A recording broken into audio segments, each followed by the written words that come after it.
Okay, maayong hapon ka na tanan. May gabi na sa gabi nga magtanaw din sa atong vlog bagahigala. Uy, wa pa yun nahurot ang mga doble. Grabing pangapampandoble karong panahon na mga kaigsuonan. Grabing pangpandoble. Resulta sa alas 5 doble. 007 kagahapon is 011 karon 007. Ang atong pamitsa kaganiya is 407. Pero nag-007 mga higala. Ang resulta kaganiya sa alas 2, 198. Kuanan lang, minusan. 1 minus 1 equals 0. 9 minus 1 equals, plus 1 equals 0. 8 minus 1 equals 7. Maog yun, 007. Ang 198 kaganiya mga higala sa alas 2, minus 1 plus 1 sa alas 5. Grabe, oy. Katol ng bulsa na ko. Bonus na to, balik yung bonus na ito. May gawa na kaganina mga higala sa STL Bukidnon, kaganiyang alas 3 sa hapon. No, alas 10:30 target kayo. Oy, busot ng bulsa. Oh, busot ng bulsa ang kuya ko'y mga higala.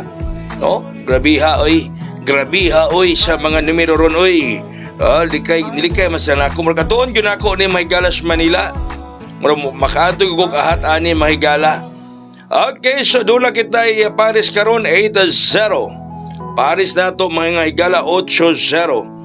Makaatog ko anis kauluhan. Akong tanawon dito mga higala ko sa mga panghitabo.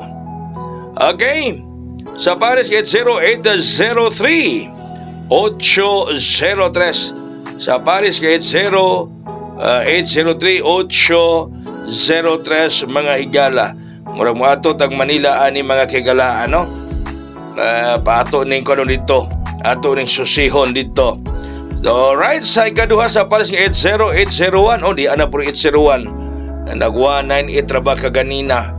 No, di ana po ang 80. Hinuon kagahapon is 987, nigawas ganiya 198. Basig sa 198 mag 801 na gyud ni mahigala. Basig mag 801 na gyud. Pero ang atong bet mo lang gihapon 601. Mo lang gihapon kinatong bet mga kaigsunan 8 naman 601.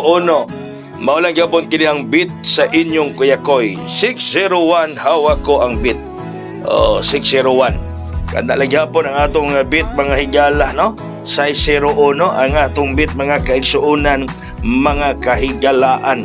Okay? So, ampo iya punta, no? Di ta mapakawala sa pagsalig. Ako mismo may gala. Dako buslot. Kaya di lang ako pinapdan po, no? Pero di ko mapakawala sa paglaom. Nga makahayang lang gihapon, makapalto lang gihapon inyong kuyakoy. Kay basta gani makabalik og hayang magsagonso na mga kaigsunan. Muna'y bantayin ninyo. Daghang salamat may hapon, may gabi. God bless us all. Buhagay ug hayang.